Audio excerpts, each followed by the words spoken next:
Voilà, on est le lundi 28 novembre et on reprend notre cours traditionnel du lundi fin de matinée. On est Parshat Vayetse, la paracha où Yaakov part à la recherche au départ de sa future épouse, mais en vérité, il va en recevoir plusieurs pour le prix d'une, et essentiellement 2 épouses. C'est vrai qu'il va se marier avec 4 femmes, mais comme on le comprend même à un niveau simple, et on le comprend plus profondément encore lorsque l'on creuse, il a 4 femmes, mais c'est fondamentalement 2 femmes, c'est-à-dire Rachel et Léa, puisque les 2 autres viennent accompagner chacune des femmes principales. Je tiens juste à préciser, par souci du diouk, par souci de la précision, que même dire qu'il a 2 femmes, c'est pas tout à fait juste non plus. Dans la Torah, la seule qui est appelée son épouse, Ishto, c'est Rachel. Comme on le sait, un homme ne peut avoir qu'une seule bat zoug, ne peut avoir qu'une seule véritable épouse. Un homme peut se marier avec plusieurs femmes, mais une épouse uniquement, dans la mesure où cette épouse est la moitié de son âme. On n'a qu'une seule moitié d'âme. Maintenant, il est possible qu'un homme, dans une même vie, puisse attendre avant de trouver sa véritable moitié d'âme, et en attendant ne pas forcément vivre avec sa vraie moitié d'âme. Il est possible que dans plusieurs vies, un homme puisse être à la recherche de sa vraie moitié d'âme, mais en tous les cas, on n'a qu'une seule véritable épouse qui est destinée à l'âme en question, chaque partie masculine à la partie féminine qui lui correspond, mais c'est un sujet en soi. Par souci de précision, j'étais obligé de le dire, puisqu'on parle de plusieurs femmes d'un même homme. Quoi qu'il en soit, sans maintenant rentrer dans cet aspect du cours qui n'est pas du tout le sujet aujourd'hui, Yaakov fondamentalement va se marier avec 2 femmes, avec Rachel et Léa. Il est donc important de comprendre pourquoi, dans la mesure où Yitzhak, son père, n'a eu qu'une seule épouse, Rivka, dans la mesure où même si Abraham a eu lui aussi 2 femmes, comme on va le voir, c'est aussi évident presque que chez Yitzhak qu'il n'y a véritablement qu'une seule épouse qui est Sarah, alors que chez Yaakov, même si dans la finesse des choses, dans la profondeur du secret des âmes, on va dire que Rachel est plus l'épouse que Léa, malgré tout, Léa a une statue d'épouse à part entière, elle va donner naissance à plus de la moitié, à elle seule, à la moitié des tribus d'Israël, dont les plus grandes tribus d'Israël, la tribu des Lévi'im, la tribu des Kohanim, qui est la même, coupée en 2 après, la tribu de la royauté, Yehuda, la tribu des maîtres de la Torah, Issachar, la tribu de ceux qui ont en charge, on pourrait dire, toute la dimension matérielle d'Israël, la réussite matérielle, Zevouloun. Donc des tribus extrêmement importantes qui vont être mises au monde par cette femme Léa. Donc c'est absolument évident qu'elle a, en tous les cas, un statut de femme à part entière. Et donc la question se pose, pourquoi a-t-il fallu, alors qu'Abraham s'est suffi véritablement de Sarah, Yitzhak à plus forte raison s'est suffi de Rivka, comment se fait-il que Yaakov doit se construire, et surtout construire la famille d'Israël, les 12 tribus d'Israël, à partir de 2 femmes fondamentales qui en vérité en font 4. Alors c'est le sujet du cours, et c'est ce qu'on va essayer d'expliquer. Quand je dis qu'on va essayer d'expliquer, c'est bien sûr à notre niveau, selon l'angle de vision que j'ai choisi dans ce cours, mais la même question, le même problème peut être abordé bien sûr de différentes manières, et on se contentera de rester dans l'optique du cours d'aujourd'hui, qui n'est bien sûr, comme je tiens à le redire, qui n'est pas toute l'explication possible à la question qui va servir de point de départ de ce cours, qui a servi, pardon.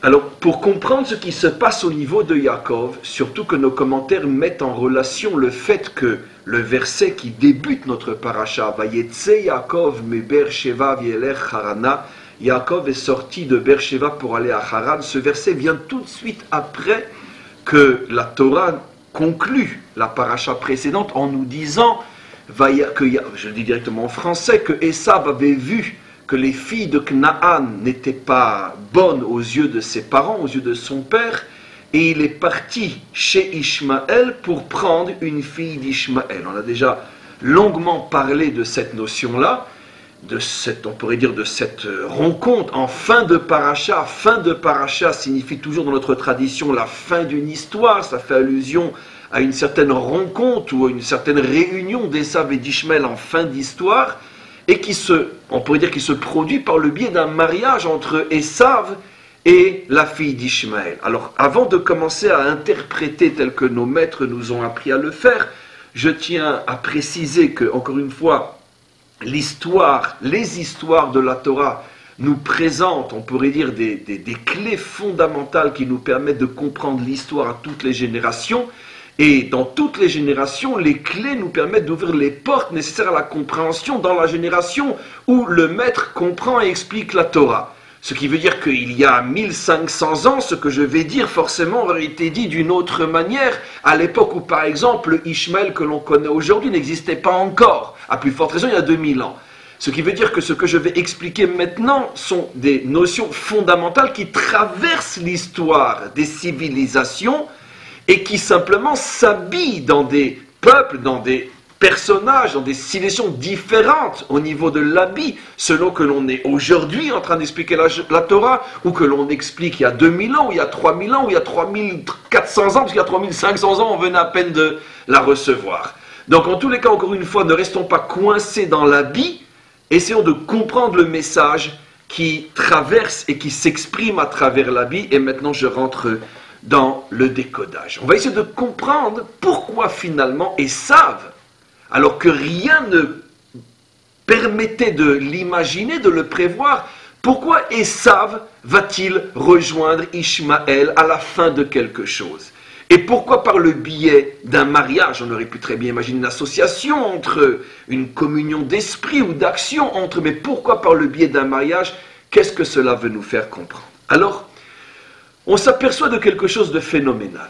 Toujours au niveau des modèles clés que la Torah nous présente, on va voir qu'il y a une sorte de point commun, bien qu'un point commun qui présente la même chose sous un angle différent, le même problème fondamental sous un angle différent, il y a un point commun entre le modèle représenté par Esav et le modèle représenté par Ishmaël dans la Torah. Les deux ont une perception, ont une vision de la féminité qui ne correspond pas à ce que, bien évidemment, la Torah considère être la femme véritablement, ou tout simplement, ce n'est pas ce que l'homme juif doit voir, comprendre et donner à la femme dans son statut, et d'une certaine manière à la féminité dans son statut au niveau de ce qu'elle représente, comme on va l'expliquer. Qu'est-ce qui se passe? Les deux, Esav et Ishmaël, ont en face d'eux un modèle féminin qui est tronqué, qui n'est pas à sa place, qui est d'une certaine manière, qui a perdu son identité, qui n'est pas la véritable identité féminine. Mais chacun d'une manière à l'extrême opposé. Le point commun, encore une fois, c'est que les deux ont une vision tronquée, fausse, falsifiée de la féminité. Ça, c'est le point commun, mais la différence, c'est que chacun, dans ce point commun, va voir, on pourrait dire, la perte d'identité du féminin d'une autre manière et pratiquement à l'extrême opposé l'un de l'autre. Le modèle féminin, bien sûr, le premier, j'en ai parlé ce matin de manière tout à fait providentielle dans un autre cours, le premier modèle féminin que rencontre un homme dans sa vie, c'est bien sûr sa mère. Et généralement, comme on le sait, bien que ce n'est pas du tout le sujet du cours, généralement on le sait, et les femmes en souffrent énormément de ce phénomène typique aux hommes, c'est que les hommes ont tendance à rechercher constamment dans l'épouse la projection de la mère, ce qui est une erreur fondamentale, je ferme la parenthèse. Mais en tous les cas, le premier modèle féminin qui se présente à un homme, c'est sa mère. Et c'est effectivement une mère, comme modèle du féminin, qui va se présenter et à Esav et à Ishmaël, d'abord à Ishmaël et après à Esav, et d'une manière complètement falsifiée. Ce n'est pas un hasard, bien sûr, si la Torah parle de Agar, la mère d'Ishmaël, comme une servante. Ce n'est pas un hasard, bien évidemment, si la Torah, lorsqu'elle nous présente un peu d'histoire, le peu d'histoire concernant Agar, dans sa relation avec Sarah, sa maîtresse, dans sa relation avec celui qui est comme devenu son mari, Abraham, on la présente toujours comme une servante, comme une soumise, comme une écrasée. La Torah ira même jusqu'à utiliser des mots forts. It'ani tachat yader, accepte d'être écrasé dans sa main. ou sous sa main. Sous la main de qui? Sous la main de Sarah. Le Pélé, ce qui est absolument incroyable, alors que elle devient l'épouse légitime, véritable d'Abraham. Je tiens juste à préciser, encore une fois, par souci d'honnêteté par rapport à notre Torah, parce que c'est quelque chose qui est mal connu, ce que je vais dire. Abraham aime véritablement Agar, il la considère véritablement avec tous les égards d'une épouse qui est vertueuse. Plus tard, comme on le sait, après la mort de Sarah, il la reprendra. La Torah lui fait changer de nom. Elle ne s'appelait plus Agar, mais Ktora. Notre tradition rapporte qu'il s'agit de la même femme. En tous les cas, pourquoi elle change de nom si c'est la même femme? Parce que Ktora vient du mot Ktoret, qui fait allusion à l'encens, au parfum, pour dire que cette femme, on pourrait dire, faisait émaner d'elle un parfum spirituel, un parfum moral extraordinaire qui a fait que quand la maison d'Abraham s'est retrouvée vide, il a cherché à nouveau ce qui pourrait être sa compagne, il n'a trouvé qu'elle, ça veut dire elle incarnait véritablement dans la génération d'Abraham, la seule avec ou après Sarah qui pouvait vivre aux côtés d'Abraham. Donc c'est une femme, encore une fois, qui aux yeux d'Abraham a une véritable importance, et malgré tout, même après son mariage avec Abraham, la Torah continue à l'appeler Shifrat Abraham, la servante d'Abraham, ou Amat Abraham, qui veut dire plus ou moins la même chose. Comment se fait-il que la Torah ne cesse pas de l'appeler la Shifra, la servante? Comment se fait-il que même après son mariage avec Abraham, la Torah continue par l'intermédiaire du Malhar, de l'ange qui s'adresse à elle lorsqu'elle avait pris la fuite, retourne chez ta maîtresse et accepte d'être écrasée sous sa main? Donc la Torah nous présente dans le personnage d'Agar l'épouse écrasée, non uniquement la femme écrasée, mais l'épouse écrasée, puisque même après être épouse, elle est encore écrasée. C'est ce modèle que Ishmaël a devant les yeux.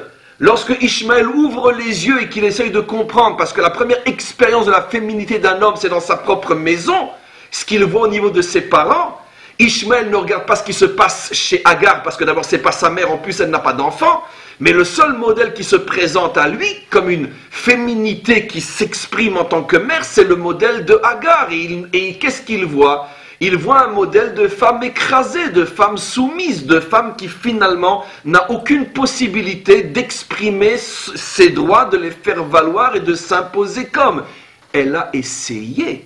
C'est pas par faute d'avoir essayé, tout de suite après son mariage avec Abraham, ce qui va lui valoir la dispute avec Sarah, surtout tout de suite après qu'elle soit enceinte, et constatant qu'apparemment elle semble, elle, être la vraie, puisqu'elle est enceinte, et Sarah qui se prétend le vrai Zivoug n'est pas enceinte, Rachi rapporte qu'elle est venue chez Sarah et lui a dit, alors, qui est la véritable épouse? Qui est l'âme sœur? Celle qui donne des enfants ou celle qui est stérile?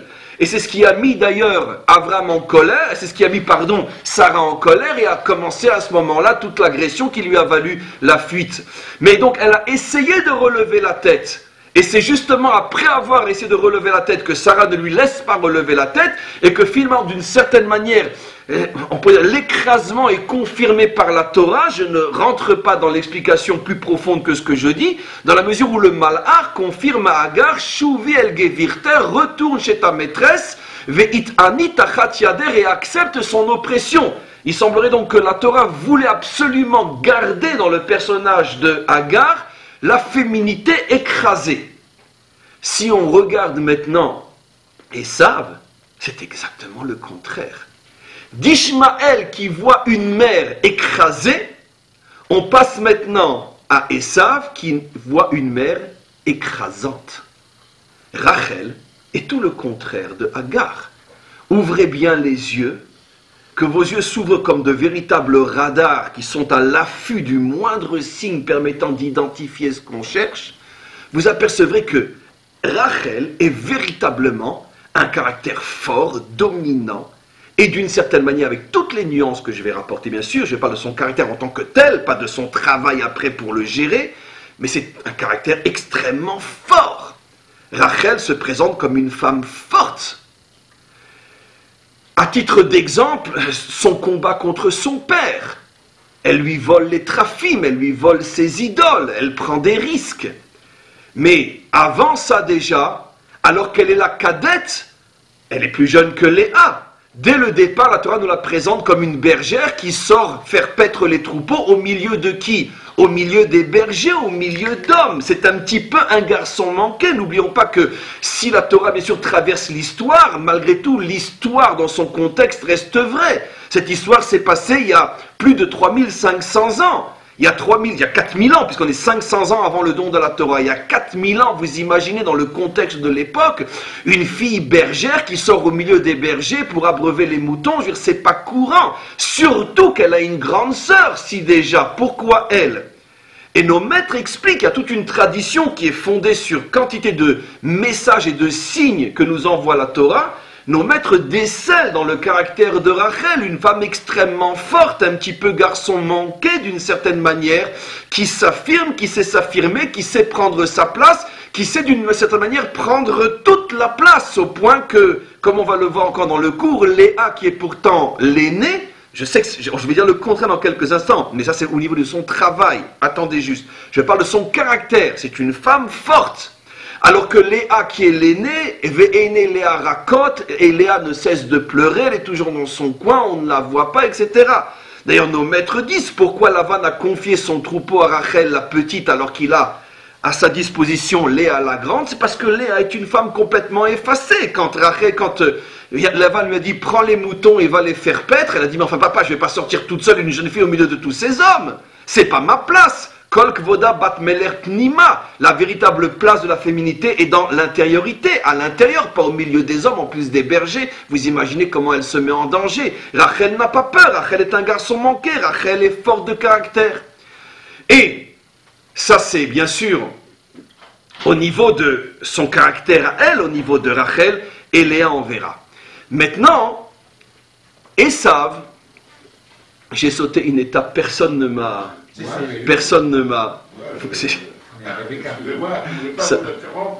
Vous auriez bien fait maintenant. Ça m'arrive rarement dans un cours, mais c'est vrai, tout ce que j'ai dit sur Rachel est vrai, simplement que j'ai sauté une étape dans un cours. Bien sûr, le modèle, excusez-moi, le modèle bien sûr de Esav et bien sûr Rivka. Tout ce que j'ai dit au niveau de Rivka, tout ce que j'ai dit au niveau de Rachel s'applique bien sûr au niveau de Rivka. Rivka, la bergère, Rivka qui est au milieu des hommes, Rivka qui on demande un verre d'eau et qui dit d'elle-même, non seulement je vais te donner à boire, mais je vais abreuver et tes chameaux, 10 chameaux, et leurs cavaliers, 10 cavaliers. Rivka, bien sûr, se présente comme un être dès son enfance extrêmement fort, qui, exactement comme Rachel, se trouve au milieu des bergers, mais là où est véritablement, on peut dire la preuve du personnage dominant, du caractère écrasant de Rivka, c'est dans le rôle qu'elle va jouer une fois mariée dans sa propre maison, avec bien sûr, avec Esav, Yaakov, et surtout avec Yitzhak. On voit que ce n'est pas du tout une femme soumise. Ce n'est pas du tout une femme qui accepte d'aller dans le sens de son mari. Non seulement elle n'accepte pas d'aller dans le sens de son mari, mais pire encore, elle fait tout derrière son dos pour finalement faire valoir ce qu'elle pense, elle, être la vérité. Elle prend des risques énormes. Et finalement, la providence va aller dans quel sens? Dans le sens de Yitzhak ou dans le sens de Rivka? Dans le sens de Rivka. On voit donc une femme qui, d'une certaine manière, décide de ne pas être l'ombre de son mari, décide de ne pas suivre son mari dans toutes ses décisions. Et encore, de quel mari parle-t-on? Vous me direz encore aujourd'hui. Les femmes ont peut-être de bonnes raisons de ne pas suivre, mais on parle de Yitzhak. On parle d'un des 3 piliers, d'un des 3 modèles fondamentaux qui inspirent toute la Torah d'Israël. Donc elle a en face d'elle quelque chose de géant, et comme vous le savez, vous le devinez, et je l'ai déjà expliqué dans différents cours, le choix d'Yitzhak n'est pas une erreur. Lui qui préfère mettre en évidence Esav plus que Yaakov, c'est pas qu'il se trompe, c'est que chacun vient avec un angle de vision, chacun selon sa compréhension, à court terme, moyen terme et long terme, comprend que c'est ce qu'il doit faire. Et très souvent, pour ceux qui sont un petit peu habitués à étudier le Talmud, on voit que dans le Talmud, on rapporte sur un même sujet différents avis. Et finalement, il faut trancher comme l'un des avis parce qu'il faut bien décider comment se comporter. Mais ça ne veut pas dire que les avis qui ne sont pas retenus sont faux. Ça veut dire qu'il y a plusieurs chemins qui mènent à Yerushalayim, mais il faut bien choisir un chemin parce qu'on ne peut pas dire un quart du peuple à droite, un quart du peuple à gauche, un devant et un derrière. Il faut bien donc que tout le peuple suive le même chemin pour ne pas que la Torah soit morcelée en différents avis. Donc, Yitzhak a son point de vue, Yitzhak a sa vision des choses, Yitzhak selon sa compréhension de ce que Dieu attend de ce peuple qui est en train de naître. Yitzhak pensait qu'il fallait mettre ou plus mettre encore Esav en évidence. Rivka pense exactement le contraire. Les deux sont des justes, les deux sont des sages, les deux ne sont motivés que par de bonnes intentions. Donc il n'y a pas ici un bon et un mauvais, celui qui a la vérité et celui qui est dans le mensonge. Il faut trancher. Rivka, si elle avait été une femme soumise, si elle avait une femme qui, d'une certaine manière, ne veut pas faire d'ombre à son mari, mais au contraire accepte d'être l'ombre de son mari, dans la mesure où de toute façon, même si ce n'est pas son avis, l'avis de Yitzhak ne peut pas être faux, ne peut pas être un mensonge, c'est simplement une vision différente de la sienne. On se serait attendu, si elle avait réagi en tant que femme, entre parenthèses, véritable, de se dire, bon, ben, de toute façon, je ne peux être que son ombre, je ne peux être que la seconde, je ne peux être que celle qui suit. Finalement, mon mari est intelligent, mon mari est sage, mon mari est sincère, mon mari veut autant que moi le bien, eh bien, je me range à son avis. Et on voit que non. Et surtout, encore une fois, dans le contexte d'une histoire qui parle de personnages qui ont vécu il y a 4000 ans, c'est pas, on pourrait dire, c'est pas grand chose, c'est pas peu de choses ce que fait Rivka. Rivka prend la décision finalement de changer le cours de l'histoire. Elle prend la décision d'aller contre son mari, juste encore une précision, au point que quand elle pousse son fils à prendre les bénédictions à la place de Esav, Yaakov va jusqu'à dire, mais si jamais je suis dévoilé et que mon père me maudit, tu as pensé à sa maman, qu'est-ce qu'elle dit? Je suis prêt à prendre sur moi les malédictions de papa. Ça veut dire qu'elle est prête à un véritable suicide spirituel, parce que les malédictions de Yitzhak, c'est pas n'importe quoi. S'ils font tous tellement pour recevoir ces bénédictions, imaginez ces malédictions. Donc elle prend de véritables risques comme un soldat, comme un guerrier. Elle joue finalement un rôle masculin. Elle part en guerre contre un avis qui n'est pas le sien. Si à la rigueur elle avait été une femme qui n'est pas l'épouse, on peut à la rigueur comprendre, bien que dans un combat entre un homme et une femme, en principe, selon les images d'Épinal, la femme est censée s'effacer. À combien plus forte raison l'épouse, surtout quand le mari est un modèle de sainteté et de sagesse. Et malgré tout, elle part en guerre contre l'idée de son mari, jusqu'à ce que tous les coups soient permis, y compris la ruse et la tricherie, pour finalement changer le cours de l'histoire et mettre son mari devant le fait accompli. C'est moi qui décide et pas toi. C'est donc bien la preuve comme quoi Rivka va incarner l'extrême opposé de Hagar, un caractère écrasant et non écrasé, oui. Comme Sarah, on peut dire qu'elle a le rôle de l'écorce, puisqu'elle a reçu la parole de Dieu, que le plus petit serait assujettirait, dominerait le plus grand. Rivka, vous voulez dire? Rivka, oui. Et comme Sarah, elle est l'écorce d'Yitzhak finalement. Pourquoi l'écorce? J'ai pas compris. C'est-à-dire que Sarah... La protection, vous voulez dire? Oui. Oui, d'une certaine manière, oui. La parole de Dieu, elle sait que Jacob est le... Ce que vous dites est fondamental, là aussi. Là aussi, quelque chose absolument, on ne se rend pas compte. Mais qui a reçu dans une courte prophétie qui contient toute l'histoire, qui a reçu finalement tout le projet, qui est dépositaire du projet? Yitzhak ou Rivka? Rivka. C'est elle qui entend ce qui va se passer. C'est elle qui reçoit le secret de où les hommes et l'homme yehemat, s'ils seront une civilisation contre une autre. Vera via avot saïr, et le plus grand sera au service du plus petit. C'est elle qui entend ce qu'est le projet. Vous voyez quelque part dans la Torah qu'elle va le dire à son mari. Normalement, une femme ombre, lorsque elle reçoit quelque chose et non son mari, quelque chose d'aussi grand, qu'est-ce qu'elle fait? Ben, elle court à la maison le dire à son mari. Non, elle le garde pour elle. D'où on sait qu'elle le garde pour elle? Mais parce que jusqu'au bout, elle va devoir justement aller contre son mari pour faire valoir la prophétie qu'elle a reçue. Et si elle l'avait dit à son mari, peut-être qu'elle n'aurait pas eu besoin de tricher et de jouer tout ce qu'elle a fait derrière son dos. Et pourquoi elle ne l'a pas dit à son mari? L'une des raisons simples, parce qu'elle n'est pas l'ombre de son mari. Si c'est moi qui ai reçu la prophétie, c'est que je suis plus grand que toi. Moi, je dois le savoir et pas toi. Ce qui veut dire que des millénaires avant ce qu'on appelle la femme moderne, on a une ébauche biblique d'une femme qui ne se considère absolument pas comme étant l'ombre soumise de son mari, la femme qui se considère comme étant celle qui doit faire valoir ses droits et se battre pour ses droits, et celle qui est prise à tous les coups permis pour finalement aller là où elle pense qu'elle doit aller. Vous voyez que le PR, que la distance entre Agar et Rivka, c'est vraiment, on ne peut pas avoir l'extrême opposé plus opposé que ces deux femmes. Juste je termine. Celui qui va ressentir le caractère écrasant de Rivka plus que quiconque, c'est bien sûr Esav. À la rigueur, Yitzhak doit sentir le jeu de son épouse. Mais d'un côté, il n'y a jamais d'agression, on pourrait dire, de front. Tout se passe derrière son dos. Mais Esav, lui, depuis le départ, il voit sa mère. Et la Torah dit clairement, Ve'irivka ohevet et Yaakov. L'amour, il le reçoit de son père, il ne le reçoit pas de sa mère. On pourrait ouvrir des milliers de pages de chacun des mots de ces versets. Un enfant, pendant les premières, les plus importantes, les plus tendres années de sa vie, de qui a-t-il besoin de recevoir l'amour? De son père ou de sa mère? De sa mère, l'amour maternel.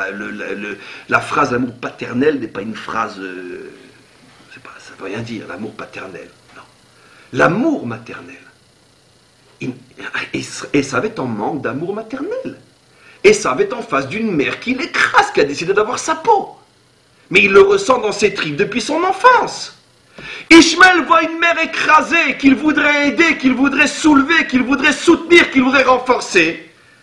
Ishmaël, par rapport à sa mère, aura plutôt l'attitude de « Viens maman, je te relève », alors que Esav est devant sa mère « Arrête maman, tu m'écrases !»« Mais laisse-moi ma place, c'est moi le plus grand, c'est moi l'aîné !»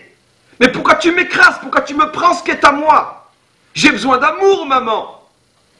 En plus, Yitzhak, même s'il aime son fils, peut-être plus qu'il aime Yaakov, on comprend pourquoi. Parce que Yitzhak est un bon père. Yitzhak voit que l'enfant qui a tellement besoin d'amour maternel n'en a pas. Qu'est-ce qu'il va essayer de faire? De remplacer la mère. Mais d'un autre côté, un père ne sera jamais une mère. On ne peut pas aimer un enfant quand on est un père comme une mère aime un enfant. En plus, c'est pour compenser, c'est même pas naturel. Et en plus, surtout le plus du plus, c'est que Yitzhak, c'est pas du tout son truc, l'amour. Comment nos maîtres le décrivent, Yitzhak? Comme l'homme de la gvoura. C'est l'homme dur, c'est l'homme du sacrifice. C'est l'homme qui incarne le pilier de la rigueur. Il n'est pas du tout dans les cordes de la tendresse et de l'amour, cet homme-là. Donc il fait un effort surhumain pour donner un petit peu à son fils ce qu'il a tant besoin et qu'il ne reçoit pas de sa mère. Mais ça ne pourra jamais remplacer. Donc qu'est-ce qu'il va devenir, Esav? Esav, c'est un vide d'amour, c'est un cri d'amour qui n'a pas été comblé. C'est ça, Esav? Oui. Est-ce qu'on ne peut pas considérer que Agar, même de nos jours, c'est la vision musulmane de la femme, tandis que Rivka est la vision juive? Disons que vous commencez bien et vous terminez mal, mais je ne vais pas répondre à votre question. Je préfère faire un cours qui suggère, bien que ce que vous dites n'est pas du tout une erreur, en tout cas au début de la phrase, je préfère faire un cours qui suggère parce que vous avez 100% raison, mais d'un autre côté, je ne veux pas que, si vous voulez, que le cours se limite à des schémas trop connus qui sont la femme occidentale, Esav, la femme dans l'islam, Ishmaël, parce que ça va nous faire oublier que ces problèmes sont aussi des problèmes que nous, en tant qu'humains, en tant que peuple juif, vivons. Et d'une certaine manière, si au niveau de certaines religions ou civilisations, ce problème prend, on pourrait dire, toute sa place et toute son importance, malgré tout, je pense que c'est un problème humain par excellence. Le positionnement de l'homme par rapport à l'identité féminine, et ça on va voir, si j'arrive à terminer ce cours, que ça dépend beaucoup de la manière dont la féminité elle-même se positionne. Finalement, c'est que comment la féminité va se construire, l'homme va la voir. Donc c'est pour ça que vous avez encore une fois raison et tout le monde le comprend et c'est évident que le cours le suggère, que la femme servante va trouver toute son expression dans celui qui aujourd'hui porte le nom d'Ishmaël, dans sa traduction moderne. Et il est absolument évident que la femme écrasante, la femme libérée, la femme qui dit « je ne suis pas ton ombre et je ne suis pas ton second, et ce que je pense, je me battrai pour l'obtenir, car nous sommes au plus des associés, mais tu n'as pas plus de droits que moi ». C'est évident que c'est aujourd'hui l'expression de la femme moderne, de la femme libérée, donc de la femme occidentale. Bien évidemment que vous avez deviné que ce cours suggérait ces notions. Malgré tout, je pense que ça serait trop facile de le limiter à ces conclusions-là, parce que je pense que c'est un problème qui concerne tous les hommes et qui concerne les juifs aussi, que chacun d'entre nous, par rapport à la féminité par rapport à l'homme, a ce problème de positionnement. Qui tu es? Est-ce que tu es mon ombre? Est-ce que tu es écrasé? Est-ce que tu es écrasante? Et finalement, où est la véritable place? Et c'est on pourrait dire, de la réussite de cette véritable place trouvée par les premières femmes d'Israël, Rachel et Léa, comme on va le voir, que sont nées les 12 tribus d'Israël. Ce qui veut dire, c'est comme si je fais un saut vers la fin du cours et je reviendrai au processus qui va amener à ce que je dis maintenant. C'est comme si toi voulu nous faire montrer que la naissance d'Israël dépendait de la réussite de positionnement d'un homme par rapport aux femmes et les femmes par rapport aux hommes, qu'ils deviennent de véritables parents où chacun a véritablement sa place, et c'est comme ça que naissent les 12 tribus d'Israël. C'est pour ça qu'elles ne pouvaient pas naître, les 12 tribus d'Israël, d'Abraham. Ça veut dire que même une fois que Dieu a fait à Sarah le miracle de la fécondité, les 12 tribus ne pouvaient pas sortir d'elle. Pourquoi? Parce que Abraham et Sarah ne sont pas encore le vrai modèle de la relation entre l'homme et la femme, puisque la preuve c'est que Abraham, d'une certaine manière, pour vous faire plaisir, est très oriental dans son regard sur la femme. Agar, il l'accepte en tant qu'épouse écrasée, et si Sarah n'est pas écrasée, c'est tout simplement parce que Sarah c'est pas le genre à se faire écraser.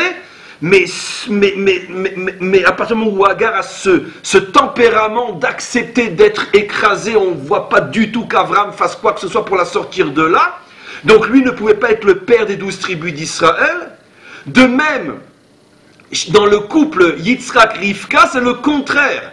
Pourquoi les 12 tribus ne peuvent pas sortir de Yitzhak et de Rivka? Parce que là-bas le problème n'est pas chez l'homme, il est plutôt chez la femme. C'est Rivka qui est trop écrasante. Et donc pour ça que j'ai dit la fin de votre conversation n'est pas tout à fait juste. La femme trop écrasante, celle qui, on pourrait dire, se bat cavalier seule sans tenir compte de son mari, c'est pas non plus le modèle juif par excellence.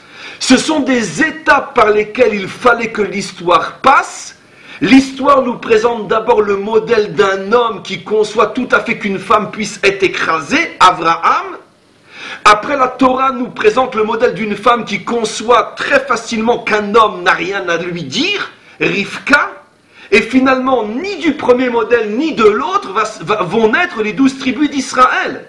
Les 12 tribus d'Israël vont naître justement de ce tikkun, de cette réparation qui est la recherche du juste milieu qui va être opérée, d'où la faute que j'ai faite dans mon cours tout à l'heure de passer directement à Rachel et Léa, qui va justement récupérer ce juste milieu par Rachel et Léa, comme on va le voir dans quelques minutes. Donc en tous les cas, enfin j'espère, parce qu'en 1 heure de cours, je n'arrive jamais dans le cours du lundi à tout dire. Mais regardez maintenant, ce qui est extraordinaire finalement, et là je vais faire des allusions à ce que vous suggérez, c'est que finalement Ishmaël, ayant devant les yeux le modèle de la soumission de la femme écrasée, c'est absolument évident que, et comme vous l'avez dit, dans l'histoire, en tout cas contemporaine, on va retrouver chez Ishmaël ce positionnement féminin, mais aussi, ce qui est extraordinaire, c'est que Ishmaël est présenté dans la Torah elle-même, et à combien plus forte raison dans l'histoire, est présenté déjà comme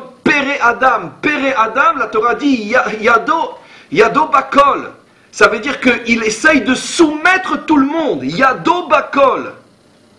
Péré Adam, ça veut dire un conquérant. Il essaye de conquérir, de soumettre tout le monde.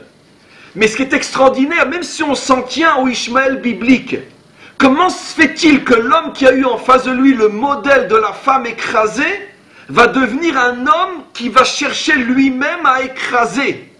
Yado Bakol, il a la main sur tous. Péré Adam, un homme qui est un conquérant. Péré signifie aussi un conquérant. Pourquoi? Parce que justement, Ishmaël est en état de contre-réaction par rapport à un modèle qui l'a fait souffrir.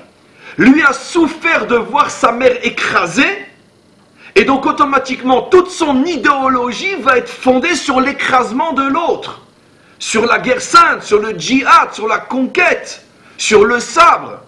C'est comme si d'une certaine manière la Torah nous montrait quelque chose d'absolument extraordinaire. Si tu veux comprendre les mécanismes d'un homme, qui sont souvent d'ailleurs à l'origine d'une religion, d'une civilisation, essaye de remonter jusqu'à la source de son rapport avec la féminité.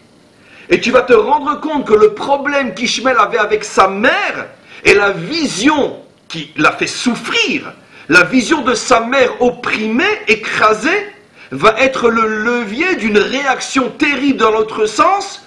Nous ne serons plus écrasés, nous serons ceux qui écrasent. Mais d'un autre côté, il n'est pas arrivé à faire le véritable tikkun, la véritable réparation de son problème, puisque lui-même, sans s'en rendre compte, va continuer dans l'histoire à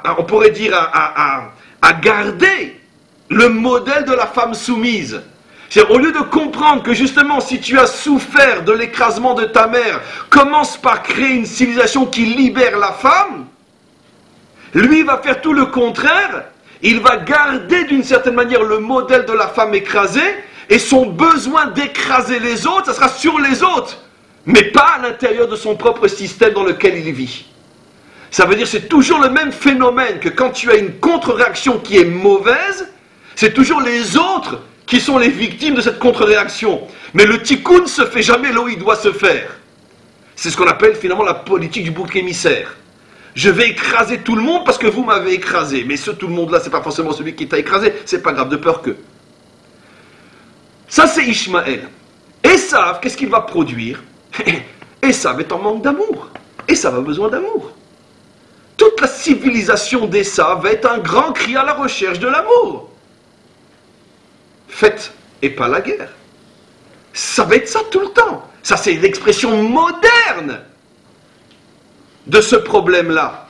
Mais le fait que le monde occidental a pris pour emblème un cœur, puisque on voit le cœur partout, on ne parle que de ça, on chante l'amour, on voit l'amour, on fait l'amour, on ne parle que d'amour. Et ça revient et ça remonte à des origines bien sûr qui sont beaucoup plus profondes. Ce besoin d'amour, cette sublimation de l'amour, où on ne vit que pour l'amour, c'est tout simplement parce que cette civilisation est en manque d'amour. Et pourquoi elle est en manque d'amour? Parce qu'elle n'a pas eu une mère qui l'a aimée. Ça veut dire que ça remonte dans les racines les plus profondes de ce manque au niveau de Esav, qui avait tellement besoin d'amour et qui a eu en face de lui une féminité écrasante, et donc automatiquement sa vengeance d'une certaine manière, c'est que l'amour que je n'ai pas eu, eh bien je vais créer une civilisation qui ne parlera que d'amour.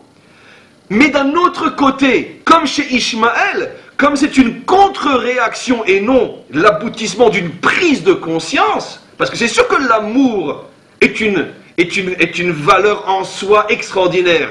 C'est sûr que chez Ishmaël, la force, ou plutôt le refus de se faire écraser par les autres est aussi une valeur extraordinaire.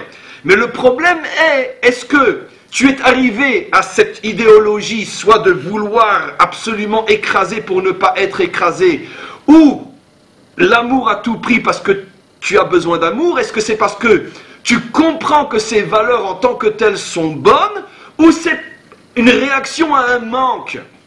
La Torah nous apprend ici quelque chose d'extraordinaire. Quand tu vas vers une qualité qui est la réponse à un manque, c'est pas sain. C'est pas bon. Pourquoi?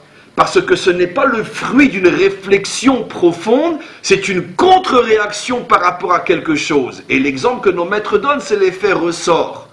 Un ressort, tu le compresses automatiquement quand tu le lâches, il va dans le sens contraire. Mais combien de temps il peut rester dans le sens contraire? Il finit toujours finalement par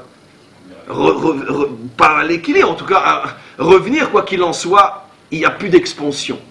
Pourquoi? Parce que la contre-réaction ne dure pas, c'est une sorte de feu de paille si vous voulez. Et ce que la Torah veut, c'est que la qualité puisse véritablement durer. C'est la raison qui fait que de toute façon, comme j'ai expliqué, chez Ishmaël, qui se veut le grand libérateur des opprimés, des écrasés, chez lui le modèle de la féminité reste jusqu'à aujourd'hui le symbole de l'écrasé. Et chez Esav, qui se veut le porte-parole, le drapeau de l'amour, jamais une civilisation aura fait couler autant de sang que la civilisation d'Esav, dans tous les domaines idéologiques, religieux, politiques, etc. Jamais, on pourrait dire, une civilisation aura tué autant d'hommes et de femmes et d'enfants sur terre que la civilisation de Esav. Alors, tu ne parles que d'amour. Comment c'est possible? Parce que justement, comme c'est un amour qui vient en tant que contre-réaction à un manque, ça ne va pas durer. Et finalement, tu vas continuer à produire les mêmes modèles à l'intérieur desquels tu étais prisonnier. Revenons maintenant à Yaakov. Yaakov va essayer, en tant que modèle fondamental, lui et ses deux femmes, va essayer d'être la réponse à ce problème-là. Comment peut-on trouver la véritable place de la femme, donc de l'homme, puisque chez Abraham, la femme n'a pas de place, en tous les cas la femme appelée Agar. Chez Rivka, c'est l'homme qui n'a pas de place, c'est un véritable pantin, on lui fait faire tout ce qu'on veut avec plein de complots derrière son dos. Alors où est l'homme, où est la femme? C'est pour ça que Jacob va recevoir deux femmes, là où je m'étais trompé tout à l'heure. Et les deux femmes incarnent d'une certaine manière les deux modèles, mais réparés.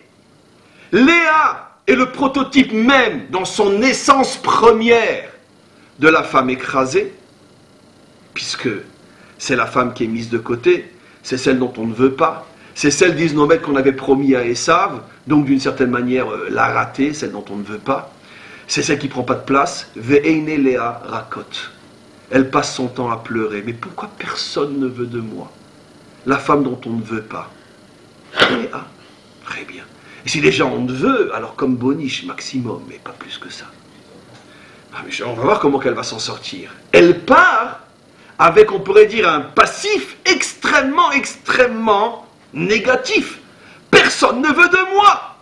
Même Jacob arrive chez mon père, et il va tout de suite chez Rachel, chez la petite, mais moi j'existe pas, je suis transparente, mais où je suis moi? Et quand elle va commencer à donner un enfant, deux enfants, trois enfants, mais regardez, à chaque fois qu'on lit ces versets-là, on peut le dire, personne ne nous voit, on pleure. Si on dit de se mettre dans la peau du personnage, mais on pleure. Mais regardez la souffrance de cette femme. Mais tu vas me regarder, oui ou non? J'existe, je suis un être humain, je t'ai donné un enfant, deux enfants, trois enfants. Mais tu vas venir une fois pour toutes dans ma tente, oui ou non? Quand tu me parles, tu peux me regarder dans les yeux. J'ai la peste ou quoi? C'est ce qu'elle dit à son mari. Mais pourquoi tu me haïs? Pourquoi tu me haïs? Je t'ai donné un enfant, Réhouven. Regarde, je t'ai donné un enfant, l'autre elle est toujours stérile. Elle pensait, elle est tellement naïve la pauvre, elle pensait que ça y est, son mari la regardait. Elle a un deuxième, Shimon. Elle ne s'adresse même plus à son mari. Mon Dieu, je t'en supplie, c'est les versets en français. Mais écoute-moi, mais pourquoi il me haït ce bonhomme? Mais je comprends, je ne suis pas une machine. On ne fait pas des enfants en appuyant sur un bouton. Il a quand même été avec moi. Un deuxième enfant, pourquoi il me haït? Il me haït. Elle souffre, cette femme. Après, elle se ressaisit, le troisième enfant, Lévi. Elle se réadresse à son mari, elle dit, je t'en supplie, dis-moi, au moins quand on marche dans la rue, marche à ma hauteur, accompagne-moi, ne montre pas à tout le monde que je t'écœure et tu marches à 10 km devant. Elle souffre, cette femme-là. C'est la femme soumise, elle est bonne qu'à faire à manger, à faire des enfants. Un enfant, deux enfants, trois enfants. Mais on va voir comment elle va s'en sortir, ne vous inquiétez pas. Elle va faire le tikkun de la femme écrasée. À l'autre extrême, Rachel. Rachel, la femme qui prend toute la place. Yaakov arrive, il n'y en a que pour elle. Il y en a tellement que pour elle que Yaakov va faire quelque chose d'absolument incroyable qui va foutre Léa complètement à plat. C'est quoi? On le sait. 7 années, il travaille pour Rachel. Léa, pendant 7 années, elle attend. Après, finalement, on va voir ce qui s'est passé, bien sûr, ça fait partie du cours. Finalement, c'est Léa qui rentre à la place de Rachel. D'accord? Bon, je vais dire, elle est là maintenant, ça y est, elle est l'épouse. Bon, c'est sûr qu'elle n'est pas rentrée par la bonne porte, mais elle est là. Et puis, je comprends pas, elle n'a pas la peste, cette femme-là. C'est quand même la mère du Mashiach. La mère du Mashiach, Yehuda. David, Shlomo, Mashiach. La mère de Aaron à Cohen, la mère de Moshe Rabbeinu, la mère dans le sens d'ascendance. C'est pas une pestiférée. Qu'est-ce que nous dit Rashi? Tout de suite, Yaakov, son mari, c'est maintenant son mari, s'arrange avec Lavan. après les Shiva Brachot, après la première semaine de mariage, tu me donnes Rachel et je travaille encore pendant 7 ans. À la peau de vache. Attends, mais dans quel état je vais être pendant les 7 jours de lune de miel? Ce qu'on appelle les Shiva Brachot. Ils sont partis à Venise, les pauvres. Dans sa gondole, je ne vous dis pas comme elle pleurait. Parce qu'elle comptait, dans 6 jours c'est Rachel, dans 5 jours c'est Rachel, dans 4 jours c'est Rachel. Et puis une fois que Rachel va rentrer, j'aurai été pendant 7 jours l'épouse unique de cet homme dont je n'aurais jamais vu la couleur des yeux parce qu'il ne m'a jamais regardé en face. Mais qu'est-ce que ça veut dire ça? Mais qu'est-ce que ça veut dire ça? Mais Rachel, elle n'a pas de problème, elle. Elle dit, c'est pour moi qu'il a travaillé. On n'a perdu qu'une semaine, t'inquiète pas ma soeur, hein. On n'a perdu qu'une semaine. Tiens, je me parle d'une semaine, j'arrive. Et une fois qu'elle arrive, qu'est-ce qui se passe? On le sait tous. Il s'installe dans la tente de Rachel et il ne va là-bas que pour faire des enfants. Nekuda. La femme objet, enfin plutôt la femme matrice. Pas objet, non, mais la femme matrice. Ce n'est bon pour faire des enfants. Mais l'amour, le couple, l'intimité, les secrets, la construction, le compagnon pour la vie, l'ami éternel, elle ne sait pas ce que ça veut dire ça. Elle ne le saura d'ailleurs jamais. Il va lui faire un coup, la pauvre. Après la mort de Rachel, tout le monde s'attend, vous connaissez l'histoire avec Réhouven, tout le monde s'attend à ce que, n'ayant plus personne dans la tente de Rachel, il va sortir de la tente de Rachel pour aller dans la tente de Léa. Qu'est-ce qu'il fait? Il va dans la tente de la servante de Rachel. Vient Réhouven, le fils aîné de Léa, et il casse tout. Il dit, attends, je ne comprends pas. Là, tu te fiches de qui? Tant que Rachel était vivante, je veux bien. D'accord. On a tous souffert ensemble la souffrance de maman. Maintenant, Rachel n'est plus là, tu ne vas pas dans la tente de maman, tu vas attendre la servante. Il se met en colère, il casse tout. Comme on connaît l'histoire, selon l'explication des maîtres d'Israël. Ça veut dire que Rachel est une femme qui a appris à Yaakov d'une certaine manière, à écraser jusqu'à mettre en miettes Léa. Et jusqu'au dernier moment de sa vie, d'ailleurs vous savez, pour la petite histoire, Rachel, elle est morte à l'accouchement comme on le sait. On connaît la cause de sa mort, donc entre parenthèses, puisque évidemment c'est une blague ce que je vais dire, mais accidentelle. Mais Léa, on ne parle pas du tout de sa mort. Mais notre tradition nous rapporte qu'elle est morte aussi pratiquement dans la foulée, elle est morte très jeune. Les deux sont morts très jeunes après notre tradition, 34, 35, 36 ans. Le temps de faire leurs enfants, ce qui va très vite, et elles sont mortes. Et elle est morte, d'après notre tradition, elle est morte aussi plus ou moins à l'âge, elles avaient quelques années de différence, à l'âge de Rachel aussi, avant la quarantaine. La Torah n'en parle pas, ni pourquoi, accident, qu'est-ce que tu veux dire, à 34 ans on ne meurt pas de vieillesse. Qu'est-ce qui lui est arrivé? D'après cette tradition, elle est morte de tristesse. Elle est morte de tristesse, elle n'en pouvait plus. Parce que tant que Rachel était là, elle avait toujours l'espoir qu'un jour peut-être elle prendrait sa place. Une fois que Rachel n'est plus là, elle voit qu'elle ne prend pas sa place. Elle est morte de tristesse. Mais ça, c'est d'une certaine manière Rachel, qui n'a pas laissé de place à Léa. Donc, d'où vous comprenez les prochains cours qui vont venir sur l'antagonisme entre les enfants des deux mères. Chacun va revendiquer finalement sa mère. D'accord? Dans la rue, c'est je vais le dire à mon père, mais chez nous c'était je l'ai dit à ma mère, ou je vais le dire à ma mère, parce qu'ils ont le même père. On continue. Mais tout ça en vérité, on va bien sûr le nuancer. J'ai extrémisé ce que je dis par pédagogie, pour bien asseoir des notions qui sont vraies, en les extrémisant un petit peu, mais pour mieux les nuancer maintenant. J'ai extrémisé la présentation de ces deux personnages en montrant ce qui est juste, bien que exagérément juste. Rachel comme une femme de caractère et Léa comme une femme complètement effacée. Ces deux femmes sont bien sûr la reproduction en symétrie parfaite, Léa Agar, Rachel Rivka, la femme écrasée, la femme écrasante. L'une modèle d'Ishmaël, l'autre modèle de Esav. Mais il va y avoir un tikkun énorme, et regardez la merveille de cette fin de cours. Qu'est-ce qui s'est passé chez Ishmaël? Quand on est écrasé, il y a deux possibilités de réagir. Il y a la possibilité la plus facile, la plus, on pourrait dire, naturelle. C'est que l'opprimé d'aujourd'hui devient toujours l'oppresseur de demain. Regardez ce qui se passe en Égypte. C'est comme ça. C'est une règle, on pourrait dire, infaillible de l'histoire. On fait la révolution parce qu'on veut libérer l'opprimé. Mais quand l'opprimé arrive au pouvoir, il est pire que celui contre lequel on a fait révolution. Est-ce que les Russes ont beaucoup perdu en remplaçant le tsar par Staline? Je pense que le tsar n'a pas tué autant d'hommes et de femmes ou d'enfants que rien que Staline. Rien que Staline. On parle de combien Staline, si je ne me trompe pas? Non, 20 millions, 25 millions, rien que ça. C'est toujours un problème pourquoi on parle toujours d'Hitler. Mais je ne sais pas, je suis en train de minimiser, parce que j'ai aussi une réponse à ça, parce que l'autre il l'a fait tellement en cachette que ça fait moins de bruit. 20 millions de personnes il a fait tuer directement ou indirectement. Staline, et en hébreu, Staline c'est le Satan. C'est les mêmes lettres. Les Satan. Le diable. C'est les mêmes lettres. Les mêmes lettres. Staline, les Satan. Le diable. L'incarnation du diable sur terre. Je veux dire, le tsar, Staline, ou tous les bolcheviks et tout, je veux dire, je sais pas si on a... Mais c'est comme ça. La Révolution française, à long terme, c'est vrai que ça a amené un changement, mais les révolutionnaires eux-mêmes n'ont fait que se guillotiner les uns après les autres. Je ne sais pas si ça coupait moins à l'époque de la Révolution française qu'à l'époque des rois de France. Les rois de France laissaient les gens pourrir à la Bastille, tandis que les révolutionnaires, eux, ils se coupaient la tête les uns après les autres. Ça a mis du temps avant que finalement l'opprimé cesse lui-même d'être le pire des oppresseurs. Donc, c'est toujours comme ça. Ça, c'est la solution de facilité. On revendique le fait qu'on souffre pour finalement, après, quand on arrive au pouvoir, faire souffrir les autres. Léa, qui est la femme qui souffre, elle a échappé au piège. Elle a eu, on pourrait dire, son tikkun, qui va être en même temps le tikkun du monde, à son 4e fils. Au début, c'est dur pour elle. J'ai tout expliqué déjà. 7 ans pour Rachel, pas pour moi. On se marie, 7 jours après, tu me dégages.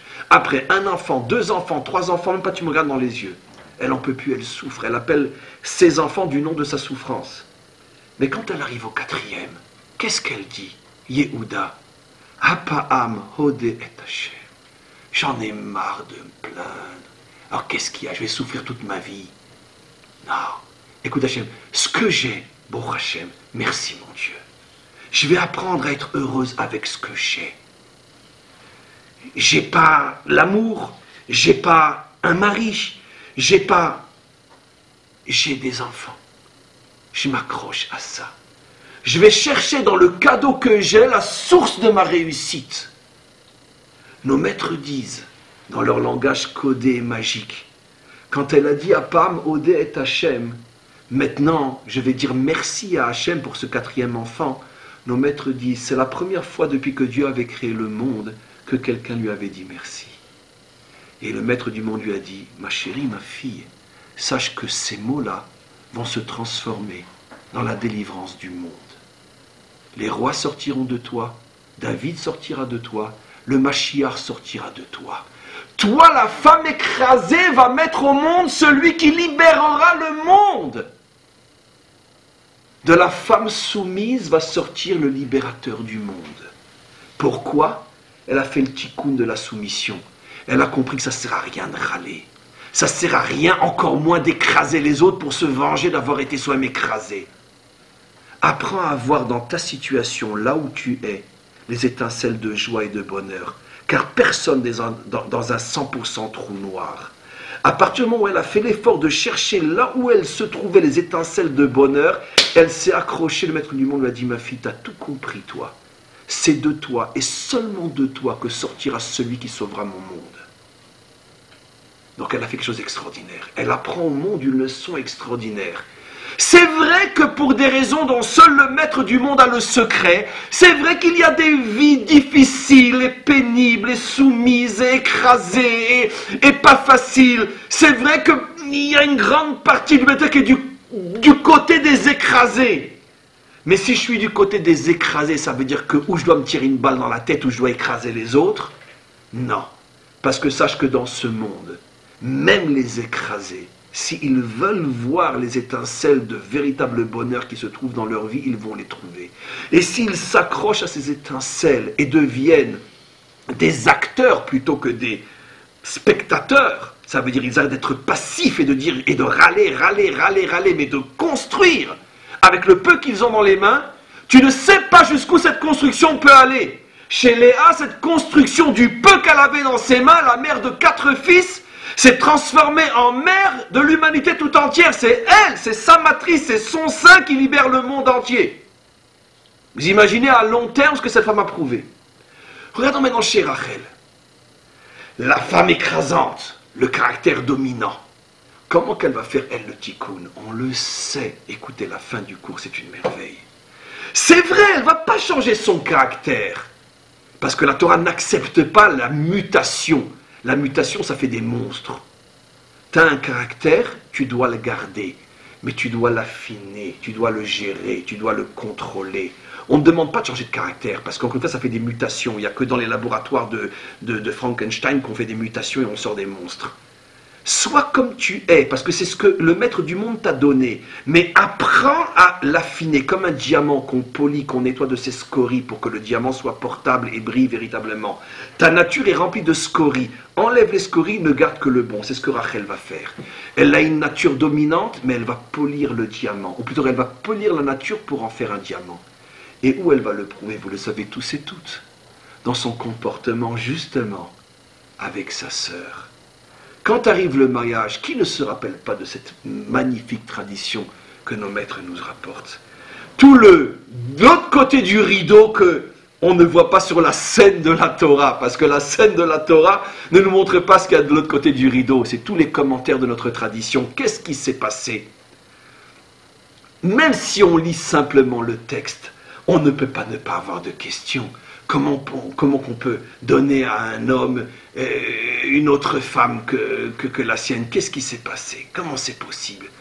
Comment il ne s'est pas rendu compte? C'est quoi? C'est sérieux ces histoires? De quoi on parle? Nos maîtres nous disent la chose suivante.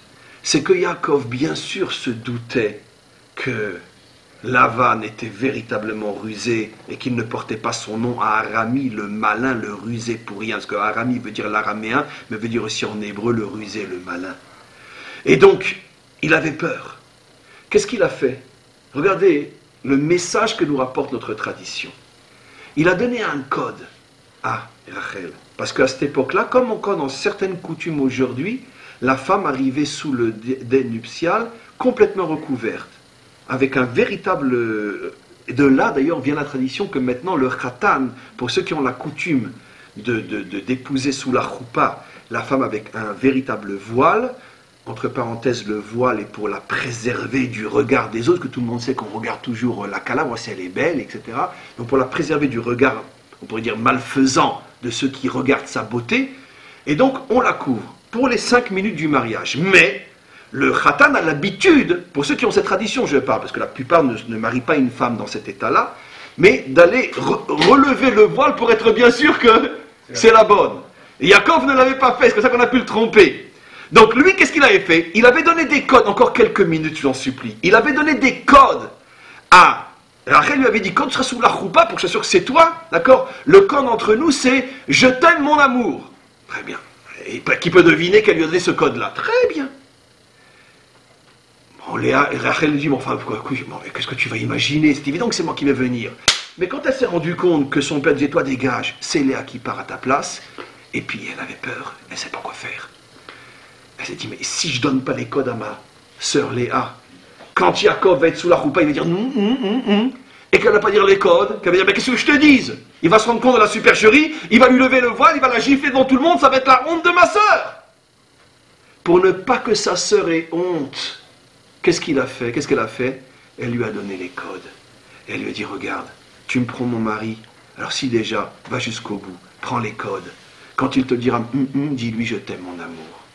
Et donc elle est sous la choupa, il lui fait, je t'aime mon amour. Qu'est-ce qui se passe? Il est persuadé que c'est Rachel.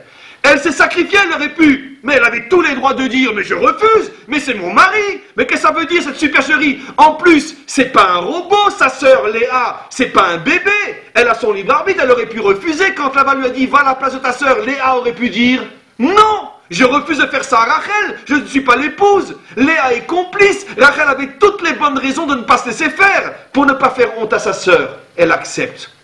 La choupa est faite. Aréat Mekoudeshet lui donne la bague. Ça y est, son épouse. Après, qu'est-ce qui se passe? On enlève le voile. Yaakov se rend compte qu'il s'est fait rouler. Mais il est comme sa future vraie femme. c'est pas le genre à offenser quelqu'un en public. Il accepte. Ça m'a dit, je me suis fait avoir une fois, pas deux fois. Il appelle Rachel et il lui redonne un nouveau code pour la nuit, pour que le mariage devienne véritablement effectif. Parce qu'il ne veut pas que n'importe qui rentre dans sa chambre. Là, elle est persuadée que Léa n'ira pas si loin dans cette effronterie de rentrer dans la chambre de son mari. Mais Lavan, qui a tout compris, dit à Léa, tu es son époux, c'est toi qui rentres, c'est pas l'autre. Et Rachel, une fois de plus, alors qu'elle avait tous les droits de faire un scandale, elle va chez son mari, chez Léa, et lui dit, il y a un nouveau code, ma chérie. D'accord? Elle lui donne le nouveau code. Mais nos maîtres vont plus loin. Mais alors regardez la science-fiction, c'est de la folie. Regardez ce qu'ils vont dire. Mais c'est le message qui nous intéresse. Léa était tellement émue avant de rentrer qu'elle a oublié le code. Et elle cherche Rachel, et Rachel n'est pas là. Et elle a juste le temps de lui faire signe, je rentre, mais je ne connais pas le code. Qu'est-ce qu'elle fait, Rachel? Elle rentre par la fenêtre, elle se cache sous le lit. Je vous jure, c'est pas de moi. Elle se cache sous le lit pour ne pas que sa sœur ait honte. Et au moment 2, elle lui donne les codes, mais elle est déjà sous le lit et est obligée d'y rester. Et elle mange sa souffrance pendant toute la nuit, elle ne dit rien. Elle s'est complètement annulée devant sa sœur. Voilà comment la femme dominante arrive, quand c'est nécessaire, à s'écraser complètement. L'une et l'autre ont fait le tikkun. La femme écrasante, Rachel, a montré qu'il faut parfois savoir s'écraser. Ce que Rivka n'a pas toujours su faire. La femme écrasée, Léa, a montré que parfois il faut arrêter d'avoir de la haine pour le monde entier et d'attendre la revanche quand je pourrais moi aussi. Et savoir dire merci mon Dieu pour le peu que j'ai. Parce que le merci mon Dieu pour le peu que j'ai ouvre la matrice de la délivrance. Ces deux femmes ont fait le tikkun du contraire et finalement elles ont permis la naissance des 12 tribus d'Israël. De là, chacun d'entre nous comprend tout ce qui n'a pas encore été dit, tout ce qu'il y a encore à dire, tout ce que ce cours suggère, et Bezrat Hashem une prochaine fois si Dieu veut.